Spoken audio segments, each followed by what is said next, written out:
Oke, Bismillahirrahmanirrahim. Assalamualaikum warahmatullahi wabarakatuh. Ketemu lagi dengan saya Abdi Aziz Faiz.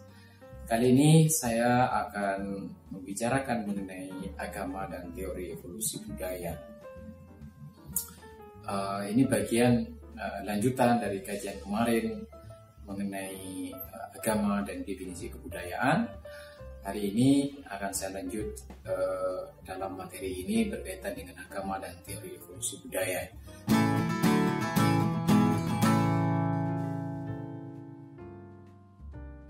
Kajian ini bagian dari materi sosio-antropologi agama. Sebelum berbicara mengenai apa itu teori evolusi budaya, saya akan coba mengupas tentang bagaimana perkembangan teori evolusi sebenarnya. Abad 19, perkembangan pengetahuan dan bahkan teori-teori di dalam antropologi itu juga banyak dipengaruhi oleh teori-teori evolusi dan teori perkembangan. Di teori ini meski belakangan mendapatkan banyak kritik, banyak bantahan, namun cukup dominan di akhir abad 18 dan abad 19 yang menjadi kajian khusus di bidang budaya dan antropologi. Tentu kalau kita berbicara mengenai teori evolusi, itu kita akan langsung mengingat tokoh utama yang memiliki istilah ini, yaitu Charles Darwin. Charles Darwin yang memiliki kajian komprehensif mengenai teori evolusi ini di dalam bukunya, yaitu The Origin of Species. The Origin of Species. Jadi kira-kira teori ini banyak bekerja juga di dalam ilmu alam, terutama biologi ya. Namun belakangan kajian Darwin ini tentang teori evolusi juga digunakan di dalam melihat evolusi budaya manusia. Jadi bagaimana kemudian ia disamakan dengan apa yang disebut dengan human progress, yaitu teori yang mengatakan bahwa sejarah manusia merupakan kemajuan yang bertahap dari ketakberadaban dan kesengsaraan menuju sesuatu yang lebih tinggi. Dalam antropologi, teori evolusi ini belakangan juga mendapatkan tantangan karena tentu berbagai teori itu memiliki kelemahan-kelemahannya. Nanti di akhir saya akan menjelaskan di mana kelemahan-kelemahan teori evolusi ini di dalam antropologi atau sosiologi antropologi budaya atau sosiologi antropologi agama. Mari kita bahas dulu tentang asumsi teori evolusi. Apa sih asumsi berpikirnya teori evolusi ini? Bagaimana teori dasar-dasar dari teori evolusi ini dibangun? Pertama adalah bahwa asumsi teori evolusi ini mengatakan bahwa kebudayaan itu bervariasi. Jelas kehidupan manusia bervariasi, kebudayaan manusia jelas bervariasi. Meski sebenarnya bahwa kebudayaan yang bervariasi itu memiliki sejarah yang sama, yaitu sejarah perubahan itu sendiri. Jadi meski kebudayaan manusia itu bervariasi, dia memiliki latar belakang yang sama, yaitu sejarah perubahan itu sendiri. Kebudayaan yang bermacam-macam dan memiliki keragaman itu berasal dari kebudayaan yang sama, yaitu proses sejarah perubahan. Itu yang pertama. Yang kedua, asumsi dasar dari teori evolusi ini mengatakan begini, bahwa perubahan kebudayaan yang bervariasi tadi itu dikarenakan memiliki perbedaan dalam skala evolusinya. Kebudayaan kelihatannya bervariasi karena yang satu evolusinya lebih tinggi dan yang satu evolusinya lebih rendah. Jadi kenapa kemudian meski perubahan kebudayaan itu memiliki sejarah yang sama, atau variasi kebudayaan yang bermacam-macam itu memiliki sejarah yang sama, yaitu sejarah perubahan, dan perubahan yang terjadi juga bervariasi, itu disebabkan karena proses evolusinya yang berbeda-beda. Bisa jadi kebudayaan tertentu berevolusi dengan cepat, dengan lebih kuat atau lebih maju, sedangkan kebudayaan tertentu evolusinya skalanya lebih kecil. Jadi dalam konteks ini perubahan kebudayaan yang bervariasi itu karena memiliki perbedaan dalam skala evolusinya. Itu asumsi yang kedua. Asumsi yang ketiga dari teori evolusi ini adalah perubahan itu berlangsung pelan, evolutif. Ini nanti berlawanan atau berbeda dengan revolusi. Kalau revolusi itu perubahan yang sangat cepat, tapi kalau evolusi itu perubahan yang sangat pelan. Nah, kebudayaan manusia itu mengalami perubahannya adalah perubahan yang pelan, sedikit demi sedikit. Itu yang nanti disebut dengan evolutif. 3 hal tadi itu menjadi penting kita ingat dari teori evolusi ini, karena melihat bahwa kebudayaan yang bervariasi itu dan perubahan-perubahan kebudayaan yang variatif itu disebabkan karena skala evolusinya. Kira-kira. Sekarang pertanyaan yang perlu kita ajukan, bagaimana sebenarnya konsep evolusi budaya itu? Evolusi budaya adalah suatu perkembangan kebudayaan dan masyarakat dari tingkat yang sederhana menuju tingkat yang lebih tinggi dan lebih kompleks. Jadi selalu kemudian konsep teori evolusi ini melihat bagaimana perubahan-perubahan kebudayaan itu dari masyarakat yang biasa menjadi masyarakat yang lebih tinggi, dan perubahan kebudayaan itu mengarah kepada sesuatu yang lebih kompleks. Lebih kompleks. Hal ini pasti dilalui oleh semua kebudayaan di dunia. Jadi hampir seluruh kebudayaan di dunia itu tidak mungkin tidak mengalami perubahan. Kira-kira gitu. Karena itu tadi di asumsi dasarnya juga sudah dijelaskan bahwa kebudayaan manusia itu berubah, dan perubahan itu bervariasi bergantung pada skala evolusinya, dan perubahannya biasanya pelan-pelan. Ya. Karena itu konsep evolusi budayanya kemudian dalam konteks ini melihat bahwa perubahan itu dari yang sederhana menuju yang lebih tinggi dan menuju yang lebih kompleks. Dan ini terjadi pada hampir seluruh kebudayaan di dunia. Dimanapun, selama itu masih ada manusia yang berbudaya, di situ perubahan selalu terjadi. Yang kedua, konsep dari evolusi budaya adalah bahwa evolusi budaya merupakan suatu proses perubahan budaya yang terjadi hingga saat ini dan terus-menerus. Dari proses manusia ada sampai sekarang itu selalu terjadi perubahan atau terjadi evolusi budaya yang terus-menerus terjadi dan terus-terus berkelanjutan. Artinya teori evolusi ini melihat evolusi kebudayaan itu sebagai sesuatu yang niscaya dialami oleh kebudayaan. Konsep evolusi budaya yang ketiga adalah bahwa fakta evolusi tersebut terjadi dalam banyak hal. Seperti dalam bahasa, jelas bahasa mengalami banyak perubahan. Pilihan kata, pilihan bahasa. Sekarang aja orang-orang tua itu juga sudah banyak tidak mengerti misalnya dengan bahasa-bahasa anak muda, milenial. Karena kenapa? Karena mengalami evolusi dan perkembangan. Gaya hidup, tentu Anda juga sendiri, kita juga semua mengalami gaya hidup yang terus berubah. Ya, dari dulu mungkin masih belum punya apa-apa, sekarang sudah punya misalnya. Dari dulu seperti ini menjadi seperti ini, itu mengalami evolusi. Bisa juga nanti evolusi itu dalam konteks dinamika sistem ekonomi. Termasuk nanti evolusi itu juga dalam konteks sistem agama. Kenapa agama mengalami evolusi? Karena agama bagian dari kebudayaan. Karena agama bagian dari kebudayaan dalam perspektif sosial antropologi, jelas agama bagian dari kebudayaan. Karena agama bagian dari kebudayaan bagi teori evolusi, jelas agama juga mengalami evolusi. Mari kita lebih konkret lagi berbicara. Kalau tadi bicara tentang asumsi dan konsep-konsep dasar dari teori evolusi, mari kita lihat sebagai contoh evolusi budaya. Evolusi hukum misalnya yang ini dikomandani misalnya oleh Herbert Spencer. Herbert Spencer itu punya teori evolusi yang melihat tentang evolusi hukum dan masyarakat. Hukum dan masyarakat pada awalnya didasarkan satu pada sesuatu yang keramat yang didasarkan pada aturan nenek moyang. Jadi pada awal-awal dahulu sistem hukum di dalam masyarakat itu didasarkan pada hukum yang keramat, didasarkan pada aturan-aturan nenek moyang, didasarkan pada aturan Tuhan.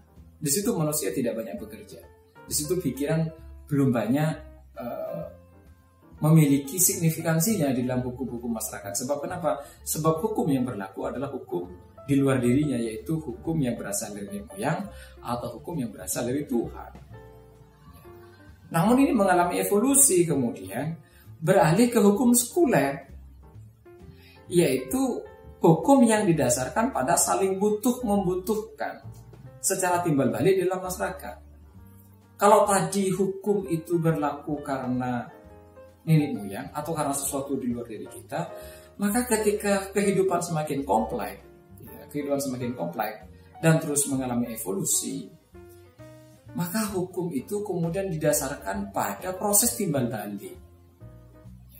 Sekuler disebut hukum sekuler karena dalam konteks ini karena sudah tidak mengandalkan pada proses hukum yang sifatnya keramat, tapi berdasarkan kesepakatan. Jadi hukum mengalami evolusi.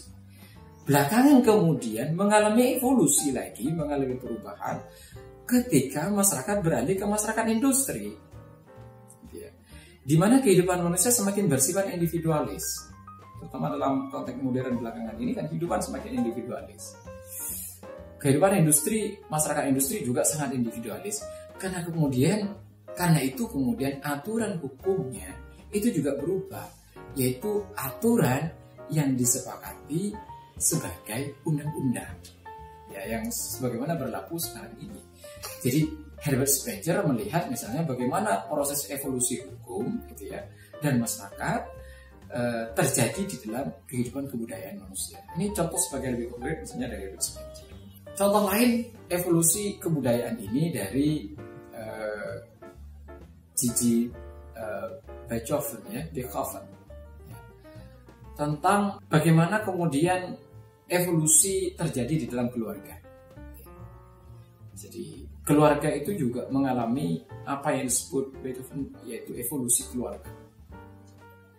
Bagaimana proses evolusinya? Pertama, dahulu proses evolusi dalam keluarga itu mengalami beberapa tahapan. Tahap yang pertama adalah tahap promiskuitas. Tahap promiskuitas itu adalah kehidupan di mana laki-laki dan perempuan berbaur tanpa ikatan, bahkan berbaur dengan hewan-hewan.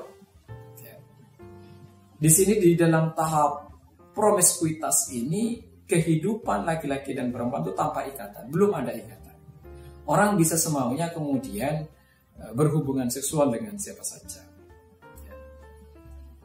Lalu dari proses ini beralih kemudian atau ke tahap berikutnya yang disebut dengan tahap matriarki.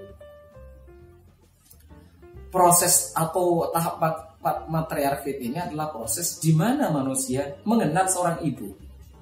Jadi kalau yang pertama tadi manusia bergaul sedemikian rupa tanpa mengenal satu sama lain dan tanpa ikatan, maka kemudian ketika seseorang melakukan interaksi dan hubungan seksualitas, tentu yang hamil adalah perempuan. Dan ketika perempuan hamil, itu kemudian mengenal apa yang disebut dengan ibu. Ya, jadi anak kemudian mengenal, karena pasti anak hidup dengan ibunya. Di situ kemudian tahap matriarki itu ya adalah tahap di mana seseorang mengenal ibu, tapi tidak mengenal bapak. Ya, tidak mengenal bapak. Kenapa? Karena anak lahir dengan ibu. Di situ kemudian nanti muncul aturan tak boleh menikahi ibu. Di sini kan mengalami evolusi. Kalau tadi di awal belum jelas ikatannya, maka di sini aturan mulai kelihatan di situ bahwa anak tidak boleh menikahi ibu. Tahap berikutnya misalnya beralih kepada tahap yang disebut dengan tahap patriarki, di mana ayahlah yang menjadi kepala keluarga, serta ayah yang mewarisi garis keturunan. Di sini hidup menetap dengan keluarga sudah mulai ada. Karena di situ kemudian proses orang berhubungan juga tidak pada satu suku, tapi juga dengan luar suku. Kemudian menetap menjadi suatu keluarga dan memiliki anak. Di sini kemudian ayah mulai dikenal, ya, ketika mereka sudah hidup mulai menetap. Nanti sistem patriarki ini kemudian berubah dan berevolusi pada apa yang disebut dengan susunan parental. Dari sini muncul susunan kekerabatan. Jadi dari awal yang tidak mengenal kekuatan, pada akhirnya juga mengenal kekerabatan. Di sini perkawinan dengan luar, ya, jadi sudah mulai ada perkawinan suku antar suku. Jadi kalau kita menikah dengan luar sukunya, itu disebut dengan eksogami, dan perkawinan dengan orang yang satu suku atau satu kelompok disebut dengan endogami.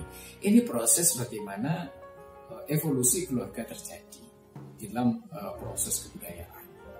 Sekarang kita melihat dan kembali pada proses evolusi kebudayaan secara umum. Bagaimana proses evolusi kebudayaan itu secara umum? Ini saya kemudian menggunakan teori evolusi budaya yang diungkapkan oleh L.H. Morgan, misalnya, seorang antropolog Amerika, perintis antropologi yang banyak riset juga di suku Indian Amerika. Ya, di dalam bukunya Ancient Society, ia mengungkapkan bahwa evolusi kebudayaan secara universal melalui 8 tahapan. Jadi ini kebudayaan universal, ya, kebudayaan universal perubahannya melalui 8 tahapan. Apakah ini nanti boleh dibantah? Jelas bisa dibantah, namanya juga teori, mesti bisa dibantah. Tapi paling tidak tahapan-tahapan evolusi kebudayaan yang dikaji misalnya oleh Morgan ini dapat kita jadikan sebagai acuan. Ada 8 proses evolusi secara umum atau secara universal yang terjadi pada proses evolusi budaya. Yang pertama, ada yang disebut dengan zaman liar tua. Jadi, suatu proses kebudayaan itu pasti mengalami proses ini, yaitu disebut dengan zaman liar tua. Dalam konteks ini manusia ada dan menemukan api. Jadi manusia mulai menemukan api dan punya keahlian meramu dan mencari akar-akaran atau akar-akar tumbuhan liar untuk hidup. Jadi ditandai dengan itu. Jadi zaman liar tua itu ditandai dari manusia ada lalu mengenal api, lalu mengenal keahlian meramu, lalu mencari akar-akar tumbuhan liar untuk mereka hidup. Ini zaman liar tua. Yang kedua adalah zaman liar madya. Di sini ditandai dengan manusia sudah mulai menemukan senjata, ya, mulai menemukan senjata. Dalam konteks ini senjata yang ditemukan adalah busur dan panah. Ya. Mata pencahariannya pun mulai meramu dan mencari ikan. Jadi mulai ada evolusi itu dari zaman liar tua ke zaman liar madya. Di sini manusia ditandai dengan sudah menemukan senjata busur dan panah, dan mata pencahariannya meramu dan mencari ikan. Yang ketiga adalah zaman liar muda, ya, zaman liar muda. Zaman liar muda itu ditandai dengan manusia menemukan busur dan panah, namun juga di saat yang sama manusia itu pandai membuat alat-alat dari tembikar. Ya. Tetapi kehidupannya masih berburu. Kehidupannya masih berburu. Cuma di sini perubahannya ditandai dengan alat-alat dari tembikar. Jadi penemuannya sudah mulai manusia menemukan alat-alat baru dalam proses kebudayaannya. Yang keempat adalah zaman barbar tua. Zaman barbar tua itu ditandai dengan manusia memiliki kepandaian membuat tembikar. Ini sudah mulai pandai. Tadi menemukan tembikar, tetapi sekarang ini mulai pandai membuat tembikar. Lalu mata pencahariannya itu mulai mengalami evolusi, ya, dari berburu ke beternak dan bercocok tanam. Ini disebut dengan zaman barbar tua. Ini tandanya. Yang kelima adalah zaman barbar madya.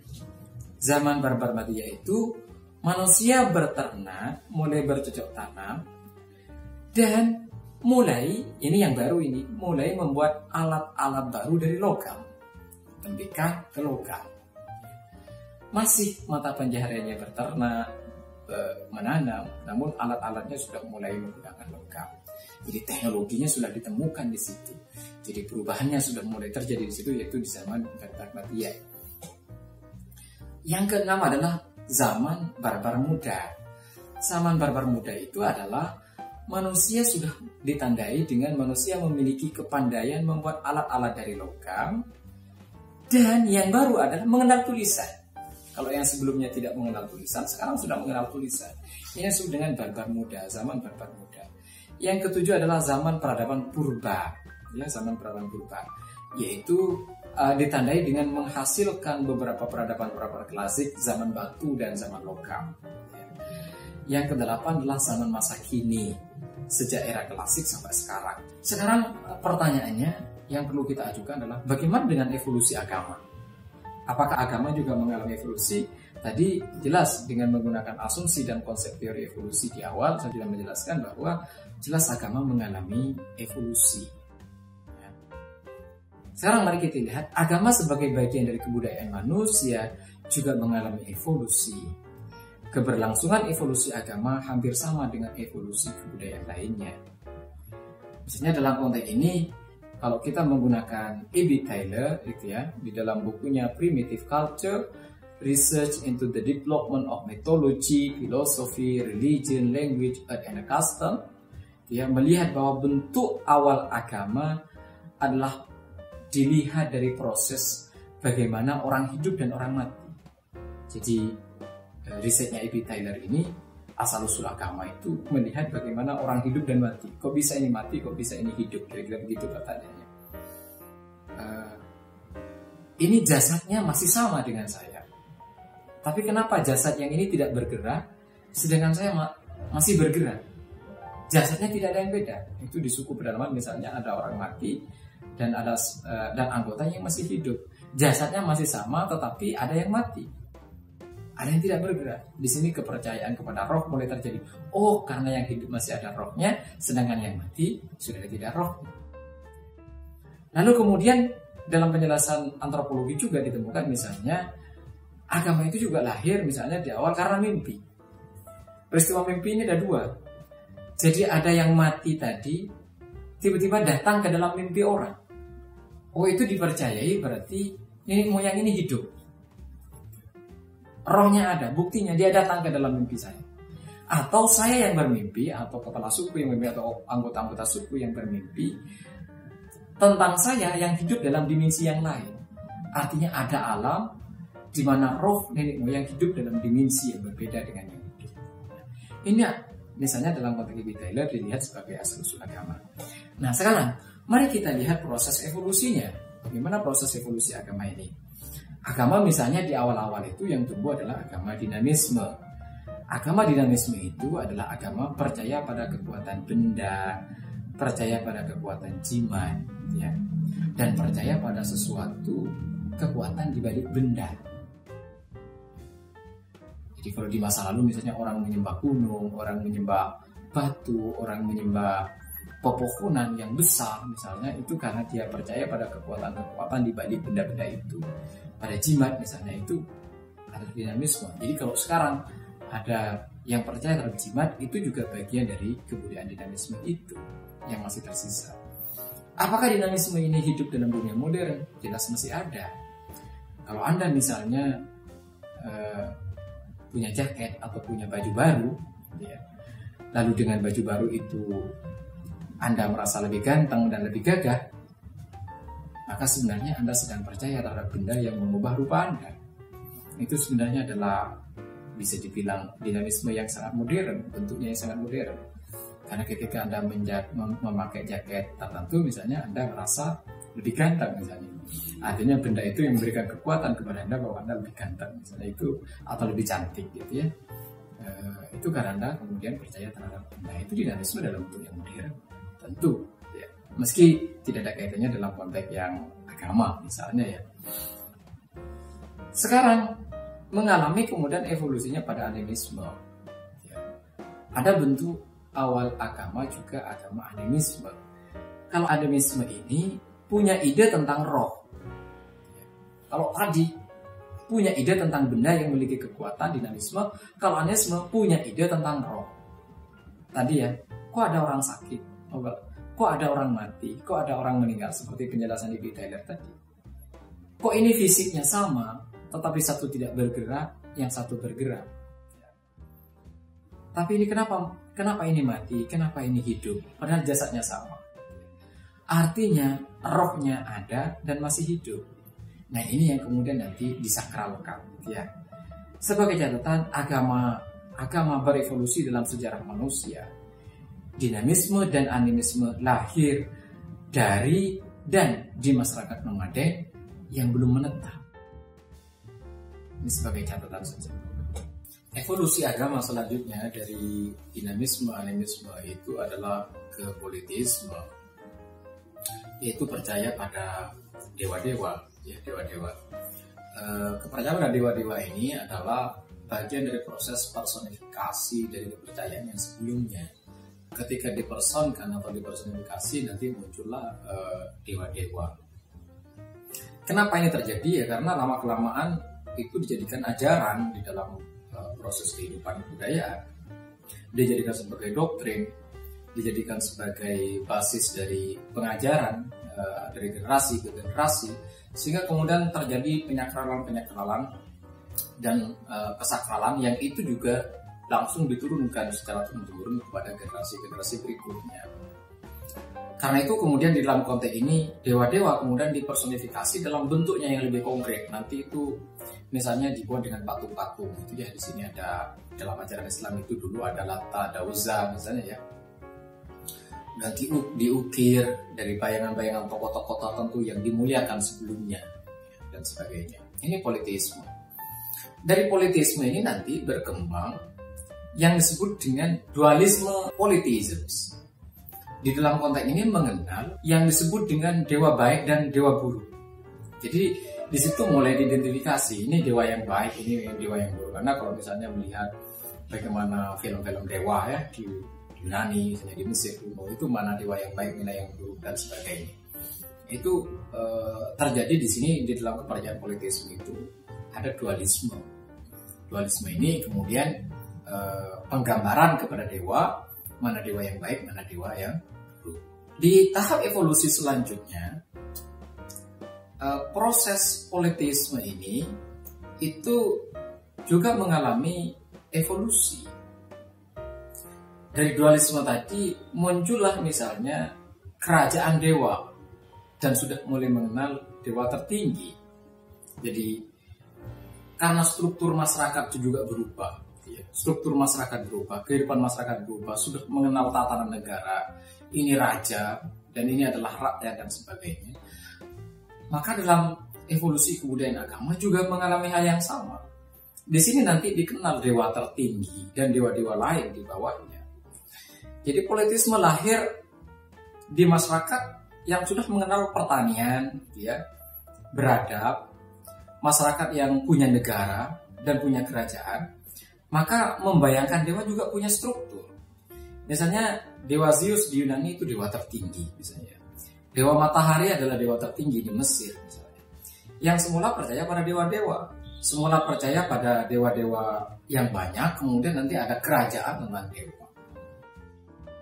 Di dalam kerajaan dewa-dewa tentu banyak dewa-dewa lain yang punya jabatan. Ini dewa hujan, ini dewa kemarau, ini dewa yang angin dan sebagainya. Tetapi ada dewa tertinggi yang punya strukturnya. Lama-kelamaan tentu agama ini juga di politisme mengalami evolusi pada monoteisme. Jadi berevolusi lagi dengan dewa tertinggi. Ya. Dalam monoteisme itu ngapain menyembah yang lain? Sembahlah yang tertinggi. Toh yang tertinggi yang berkuasa. Di sini jadi monoteis akhirnya. Kenapa? Karena mereka sudah menyembah dewa atau Tuhan yang tertinggi, Tuhan yang paling tinggi. Ya. Jadi monoteis. Jadi yang kecil cukup jadi malaikat saja misalnya. Jadi dewa-dewa kecil cukup jadi malaikat. Sekarang sudah ada Tuhan yang maha kuasa, yang itu menjadi sentralnya, sedangkan yang lain-lainnya cukup jadi malaikat-malaikatnya. Itulah mengapa misalnya ada malaikat pengatur hujan, itu ya masih sama dengan dewa pengatur hujan, malaikat pengatur hujan, malaikat penyambut nyawa dan sebagainya ada di sini. Nah, dalam konteks modern, apakah agama juga mengalami evolusi? Jelas iya. Agama dalam konteks modern itu juga mengalami evolusi. Selain memang yang paling besar masih monoteis, tapi dalam konteks modern itu juga sudah tumbuh misalnya teistik, agnostik, ateis dan lain sebagainya. Sudah mengalami evolusi juga, jadi mulai tumbuh bentuk-bentuk baru di dalam keberagaman dalam konteks yang modern ini. Itu mengenai tentang bagaimana agama juga mengalami evolusi dalam proses kehidupan budaya manusia. Tidak, agama tidak serta-merta ada, tetapi dia juga mengalami sejarah kebudayaannya sendiri, mengalami evolusinya sendiri. Nah, ini tentang teori evolusi, agama dan teori evolusi. Nah, sekarang pertanyaannya, apakah tidak ada kritik terhadap teori evolusi ini? Tentu ada banyak kritik terhadap teori evolusi. Teori evolusi ini belakangan juga mulai dipertanyakan dalam banyak hal. Namun di dalam konteks teori evolusi budaya yang sedang kita bahas dalam perspektif sosial antropologi ini, kira-kira ada 3 kritik utama terhadap teori evolusi. Yang pertama, teori evolusi itu dianggap tidak mampu menerangkan perbedaan-perbedaan yang sangat beragam tentang kebudayaan masyarakat yang berbeda-beda dalam suatu zaman. Jadi, teori evolusi tidak mampu menerangkan atau menjelaskan tentang perbedaan-perbedaan budaya yang sangat beragam dalam suatu zaman. Itu kritik yang pertama. Kritik yang kedua terhadap teori evolusi ini, akibat pandangan bahwa peneliti evolusi itu tidak bisa melihat kebudayaan yang beragam dalam suatu zaman, itu akhirnya menimbulkan apa yang disebut dengan etnosentrisme.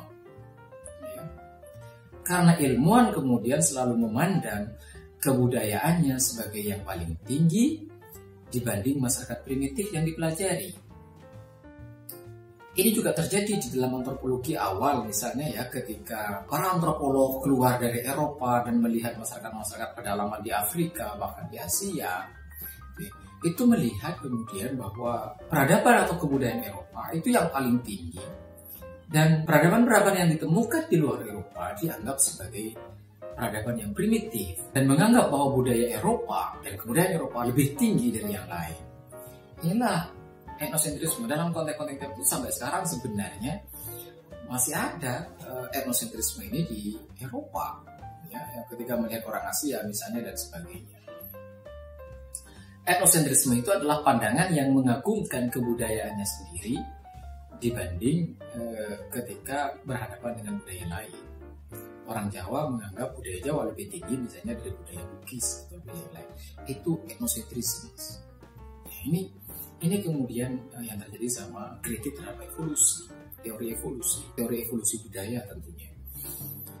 Kritik yang terakhir terhadap teori evolusi budaya adalah teori evolusi budaya itu hanya menekankan pada perubahan dari dalam, atau disebut dengan independent inventions.